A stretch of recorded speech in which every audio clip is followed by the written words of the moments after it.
ಕದನ ವಿರಾಮ ಹೆಸರಿಗಷ್ಟೇನಾ? ಇಸ್ರೇಲ್ನಿಂದ ನಿಲ್ಲದ ದಾಳಿ, ಲೆಬನಾನ್ ಮೇಲೆ ಅಟ್ಯಾಕ್, 300ಕ್ಕೂ ಹೆಚ್ಚು ಮಂದಿ ಸಾವು. ಕದನ ವಿರಾಮ ಇಸ್ರೇಲ್ಗಿಲ್ವಾ? ಇರಾನ್ ತಿರುಗೇಟು ಏನು? ಕದನ ವಿರಾಮ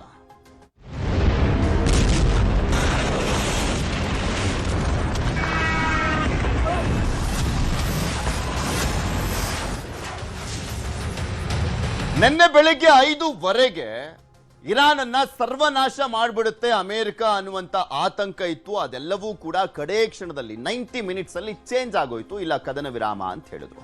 ಕದನ ವಿರಾಮ ಅಂತ ಘೋಷಿಸಿದಂತ ಹಿನ್ನೆಲೆಯಲ್ಲಿ ಜಾಗತಿಕವಾಗಿ ಎಲ್ಲಾ ರಾಷ್ಟ್ರಗಳು ಸ್ವಲ್ಪ ರಿಲೀಫ್ ಸಿಕ್ಕಂತಾಯ್ತು. ಆದ್ರೆ ಆ ಕದನ ವಿರಾಮ ಅನ್ನುವಂಥದ್ದು ಬರೀ ಹೆಸರಿಗಷ್ಟೇನಾ ಅನ್ನುವಂತ ಪ್ರಶ್ನೆ ಕೂಡ ಎದ್ದಿದೆ. ಯಾಕೆಂದ್ರೆ ಹರ್ಮುಜ್ ಜಲಸಂಧಿಯನ್ನ ಮತ್ತೊಮ್ಮೆ ಬಂದ್ ಮಾಡಲಾಗಿದೆ.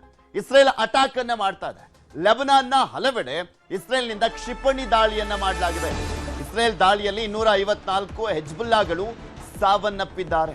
ಕದನ ವಿರಾಮದಲ್ಲಿ ಲೆಬನಾನ್ ಸೇರಿಲ್ಲ ಅಂತ ಅಟ್ಯಾಕ್ ಮಾಡಲಾಗ್ತಾ ಇರುವಂಥದ್ದು. ಈ ಕದನ ವಿರಾಮ ಅನ್ನುವಂಥದ್ದು ಇರಾನ್ ಮತ್ತು ಇಸ್ರೇಲ್ ಅಮೆರಿಕ ನಡುವೆ ಅಷ್ಟೇ, ಅಂದ್ರೆ ಇರಾನ್ ಜೊತೆಗಷ್ಟೇ, ಲೆಬನಾನ್ ಜೊತೆಗೆ ಅಲ್ಲ ಅಂತ ಇಸ್ರೇಲ್ ಹೇಳ್ತಾ ಇದೆ. ಇಸ್ರೇಲ್ ನಡೆಗೆ ಇರಾನ್ ಮತ್ತೆ ಕೆಂಡಾಮಂಡಲ ಆಗಿ ಹರ್ಮುಜ್ ಜಲಸಂಧಿಯನ್ನೇ ಬಂದ್ ಮಾಡ್ಬಿಡ್ತಾರೆ. ಜೆಡಿ ವ್ಯಾನ್ಸ್ ಹೇಳ್ತಾ ಇದ್ರು, ಅಮೆರಿಕದ ಉಪಾಧ್ಯಕ್ಷ, ಇದು ಮಿಸ್ಅಂಡರ್ಸ್ಟ್ಯಾಂಡಿಂಗ್ ಆಗಿರುವಂತದ್ದು ಇರಾನ್ನಿಂದ. ನಮ್ಮ ಕದನ ವಿರಾಮ ಅನ್ನುವಂಥದ್ದು ಬರೀ ಇರಾನ್ ಜೊತೆಗೆ ಮಾತ್ರ, ಅದರಲ್ಲಿ ಲೆಬನಾನ್ ಇನ್ಕ್ಲೂಡ್ ಆಗಿಲ್ಲ. ಲೆಬನಾನ್ ಇನ್ಕ್ಲೂಡ್ ಮಾಡಿಕೊಂಡು ಕದನ ವಿರಾಮ ಉಲ್ಲಂಘನೆ ಮಾಡಲಾಗಿದೆ ಅಂತ ಅಂದ್ಕೊಳ್ಳುವಂಥದ್ದು ಅವರ ಮೂರ್ಖತನ ಅನ್ನುವಂಥ ರೀತಿಯಲ್ಲಿ ಅವರು ಸ್ಟೇಟ್ಮೆಂಟ್ ಅನ್ನ ಕೂಡ ಕೊಟ್ಟಿದ್ದಾರೆ. ಆದ್ರೆ ತನ್ನ ಸಪೋರ್ಟರ್ ಆಗಿರುವಂತ ಲೆಬನಾನ್ ಮೇಲೆ, ಅಂದ್ರೆ ಅಲ್ಲಿರುವಂತ ಹಿಜ್ಬುಲ್ಲಾ ಸಂಘಟನೆಗಳ ಮೇಲೆ ದಾಳಿಯನ್ನ ಮಾಡ್ತಾ ಇರುವಂತ ಹಿನ್ನೆಲೆಯಲ್ಲಿ ಇರಾನ್ ಆಕ್ರೋಶವನ್ನ ವ್ಯಕ್ತಪಡಿಸ್ತಾ ಈ ಕದನ ವಿರಾಮ ಮತ್ತೆ ಬ್ರೇಕ್ ಆಗ್ಬಿಡುತ್ತಾ ಅನ್ನುವಂತ ಒಂದು ಪ್ರಶ್ನೆ ಎದ್ದಿದೆ. ಈಗ ಇಸ್ರೇಲ್ನಿಂದ ಲೆಬನಾನ್ ಮೇಲೆ ನಿಲ್ಲದ ದಾಳಿ, ಇರಾನ್ ವಾರ್ನಿಂಗ್ ಕೊಟ್ಟರು ಕೂಡ ಇಸ್ರೇಲ್ ಅಟ್ಯಾಕ್ ಅನ್ನ ಕಂಟಿನ್ಯೂ ಮಾಡಿದೆ. ಲೆಬನಾನ್ ಮೇಲೆ 100ಕ್ಕೂ ಹೆಚ್ಚು ಕ್ಷಿಪಣಿಗಳಿಂದ ದಾಳಿಯನ್ನ ಮಾಡಲಾಗಿದೆ, ಭೀಕರವಾಗಿ ದಾಳಿಯನ್ನ ಮಾಡಲಾಗಿದೆ.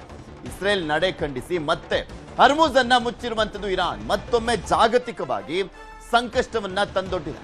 ಹರ್ಮುಜ್ ಜಲಸಂಧಿಯಿಂದ ಹಡಗುಗಳು ಮತ್ತೆ ವಾಪಸ್ ಆಗ್ತಾ ಇದಾವೆ. ಕದನ ವಿರಾಮ ಘೋಷಿಸಿದ 24 ಗಂಟೆಗಳಲ್ಲೇ ಉದ್ವಿಗ್ನ ಸ್ಥಿತಿ ನಿರ್ಮಾಣ ಆಗಿದೆ. ಕದನ ವಿರಾಮ ಉಲ್ಲಂಘನೆ ಅಂತ ಹರ್ಮುಜ್ ಬಂದ್ ಅನ್ನ ಮಾಡಲಾಗಿದೆ. ಹರ್ಮುಜ್ ನಲ್ಲಿರುವಂತಹ ಹಡಗುಗಳ ಮೇಲೆ ದಾಳಿಯ ಎಚ್ಚರಿಕೆಯನ್ನ ಕೊಡಲಾಗಿದೆ. ನಾವು ಎಚ್ಚರಿಕೆ ಕೊಟ್ಟ ಮೇಲೂ ಕೂಡ, ಬಂದ್ ಮಾಡಿದ ಮೇಲೂ ಯಾರಾದ್ರೂ ಪಾಸ್ ಮಾಡ್ತೀನಿ, ಅಲ್ಲಿಂದ ಹೋಗ್ತೀನಿ ಅನ್ನುವಂಥದ್ದನ್ನ ಏನಾದ್ರೂ ಮುಂದಾದ್ರೆ ದಾಳಿಯನ್ನ ಮಾಡಬೇಕಾಗುತ್ತೆ ಅನ್ನುವಂತ ಎಚ್ಚರಿಕೆ. ಇರಾನ್ ನಡೆಗೆ ಅಮೆರಿಕ ಮತ್ತೆ ಕೆಂಡಾಮಂಡಲ ಆಗಿದೆ. ತಕ್ಷಣವೇ ಹರ್ಮುಜ್ ಓಪನ್ಗೆ ಅಮೆರಿಕ ಆಗ್ರಹಿಸ್ತಾ ಇರುವಂಥದ್ದು. ಪ್ರಮುಖವಾಗಿ ನೋಡೋದಾದ್ರೆ ಇರಾನ್ ಶಕ್ತಿ ಏನಪ್ಪ, ಇರಾನ್ ಪವರ್ ಏನಿರೋದು ಅಂದ್ರೆ ಹರ್ಮುಜ್ ಜಲಸಂಧಿ ಇಲ್ಲ ಅಂದಿದ್ರೆ ಇರಾನ್ಗೆ ಹೆಂಗ್ ಹೊಡೆದಿದ್ರು ಕೂಡ ಯಾರು ಕೇಳ್ತಾ ಇರಲಿಲ್ಲ. ಇರಾನ್ ಮೇಲೆ ಯಾವ ರೀತಿಯ ಅಟ್ಯಾಕ್ ಆಗಿದ್ರು ಕೂಡ ನಡೀತಾ ಇದೆ ಅಲ್ವಾ ಯುದ್ಧ ಅಂತ ಸುಮ್ಮನಾಗ್ಬಿಟ್ಟಿರು. ಆದ್ರೆ ಹರ್ಮುಜ್ ಜಲಸಂಧಿ ಬಂದಾಗಿರುವಂತ ಹಿನ್ನೆಲೆಯಲ್ಲೇ ಇಡೀ ಎಲ್ಲಾ ರಾಷ್ಟ್ರಗಳು, ಎಲ್ಲಾ ದೇಶಗಳು ಬೇಡ ಈ ಯುದ್ಧ ನಿಲ್ಲಿ ಅಂದ್ಬಿಟ್ಟು ಕೇಳ್ಕೊಳ್ತಾ ಇರೋದು. ಯಾಕೆಂದ್ರೆ ಇಡೀ ವಿಶ್ವಕ್ಕೆ 25% ಅಷ್ಟು ಕ್ರೂಡ್ ಆಯಿಲ್ ಸಪ್ಲೈ ಆಗೋದು ಅಲ್ಲಿಂದ. ಸೊ ಅದು ಸ್ಪೆಷಲಿ ಏಷ್ಯಾ ಖಂಡಕ್ಕಂತೂ ದೊಡ್ಡ ಹೊಡೆತವನ್ನ ಕೊಟ್ಟಿದೆ, ಇನ್ಕ್ಲೂಡಿಂಗ್ ಭಾರತ. ಅಮೆರಿಕ ಇರಾನ್ ನಡುವೆ ಕದನ ವಿರಾಮ ಗೊಂದಲ, ಲೆಬನಾನ್ನ ಈ ಒಪ್ಪಂದದ ಭಾಗ ಆಗಿಲ್ಲ, ಲೆಬನಾನ್ ಈ ಒಪ್ಪಂದದ ಭಾಗ ಅಲ್ಲ ಅಂತ ಅಮೆರಿಕ ಹೇಳಿದೆ. ಕದನ ವಿರಾಮ ತಪ್ಪಾಗಿ ಅರ್ಥೈಸಲಾಗಿದೆ ಅಂತ ಅಮೆರಿಕ ಹೇಳ್ತಾ ಇರುವಂಥದ್ದು. ಲೆಬನಾನ್ ಕೂಡ ಸೇರಿದೆ ಅಂತ ಹೇಳ್ತಾ ಇದೆ ಪಾಕಿಸ್ತಾನ.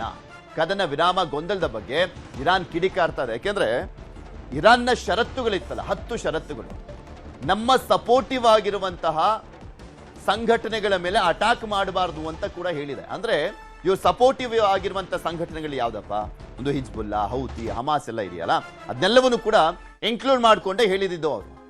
ಇಲ್ಲೆಲ್ಲೂ ಕೂಡ ದಾಳಿ ಆಗಬಾರ್ದು ಅಂತ, ಅಂದ್ರೆ ಲೆಬನಾನ್ ಮೇಲೂ ಕೂಡ ದಾಳಿ ಆಗಬಾರ್ದು ಅಂತ ಇನ್ಕ್ಲೂಡ್ ಮಾಡ್ಕೊಂಡೆ ಅವರು ಷರತ್ತುಗಳನ್ನ ಹಾಕಿದ್ದು. ಅದನ್ನ ಒಪ್ಕೊಂಡಿತ್ತು ಅಮೆರಿಕ. ಪಾಕಿಸ್ತಾನ ಹೇಳ್ತಾ ಇದೆ ಹೌದು ಲೆಬನಾನ್ ಕೂಡ ಇನ್ಕ್ಲೂಡ್ ಆಗಿತ್ತು ಅಂತ ಹೇಳ್ತಾ ಇದೆ ಪಾಕಿಸ್ತಾನ.